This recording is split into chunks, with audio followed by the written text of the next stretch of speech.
Hello, Scrappy Peeps. Suzanna here today to share with you this large photo layout with interactive journaling pockets. So I have this tea garden collection from Simple Stories, and I only bought these two pieces of pattern paper, the tags and these stripes, as well as the two of the ephemera packs. My original intent with the stripes was I was going to cut out the tags and make pockets behind the stripes, so you would just see the tag toppers, and then you would pull them out. But I changed my mind. So I have this large photo of my daughter during one of our adventures on spring break, and the idea was that I wanted her to journal, and so you will see that the journaling is not done because she is in Arizona and I am back in Virginia, but I wanted her to be able to journal her top 3 events of this spring break.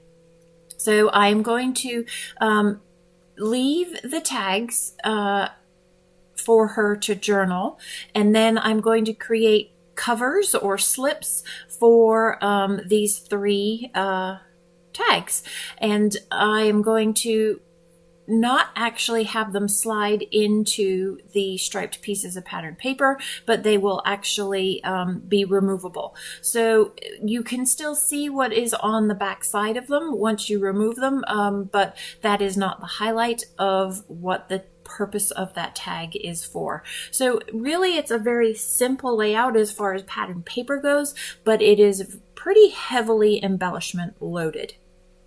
So tall, large photo of her, and it's not so much about the location of the photo, but it is just about her and her smiling and having fun on spring break. So before filming, I actually did pull monochromatic clusters of the stuff that I wanted, just because that takes a lot of shuffling, and I wanted to spare you the agony of watching me shuffle. So I am using these 3 journaling tags, journaling bits from the journaling bits, and I'm only putting adhesive, as you can see, on I'm making an L of adhesive, so I'm putting it on one long edge and the bottom short edge. That way I can tuck the tag in and out of there, so it's like a sleeve, or it's a pocket, but like a side load pocket maybe. And then I am going to further embellish the floral clusters that are at the bottom of them. And so I am going monochrome with the pinks, and then the greens, and then the tealy, aquary blues that sort of follow that color scheme as they go down the page there.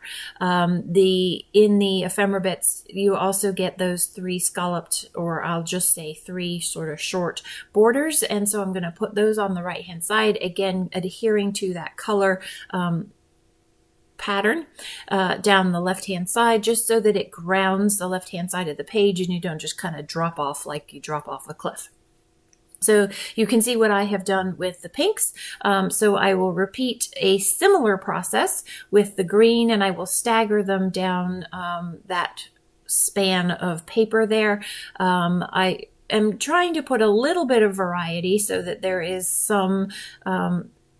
there's some repetition, but there's also some difference, so that you are more visually interested in this cascade here.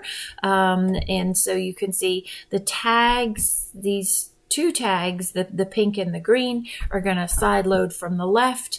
And honestly, I don't have the layout in front of me, but I believe the bluey gray one is going to side load from the right, but I may be wrong there. So side loading tags, popped up elements just for a little bit of depth to create some shadow. Yes, side load from the right. Again, it just, those white borders from the tag, while she will journal on them, hopefully, she knows that this is an assignment. The white sort of gives you some white space, movable white space, I guess, that will give your eye a rest. That's what I like about white space, and I don't fully fill all of my pages, is it's just kind of that sigh, that when you're looking at the layout.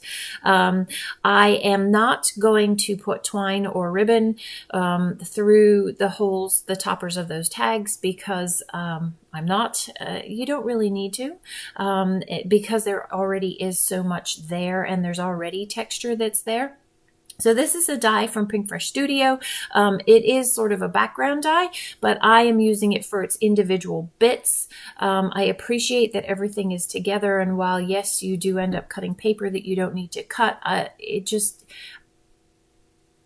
they're easier to store for one, and two, I just think that yeah, they're easier to store. So I'm going to spare you the agony of watching me run a million pieces of paper through and a million times, but I'm going to cut a couple of different coordinating colors for the greenery as well as for the flowers to just intersperse in throughout the layout. Again, just for a little bit more dimension. When I have die cut elements like this, I don't adhere them down fully. I just partially adhere them so that there's some movement on the page. So originally I think I had these laid out that they were all in a line, but I do stagger them a little bit, again, just to add that visual interest to the page. And then while I have a trio of the tags, I felt like I needed to do something at the top and or the bottom to kind of ground that photo. So I've got this floral cluster that I will put down the bottom and then just add a little bit of that greenery for some movement and some layering to provide some depth to that floral arrangement. I will also add, you can see that sort of pinky salmon flower there, which I will put an enamel dot on, but I like the way that that sort of brings it up. So it's not a straight line. It sort of provides, it's kind of like a photo corner in a way. So just building on the layers here, I will off camera put the title that you'll see in the close-ups, top 3.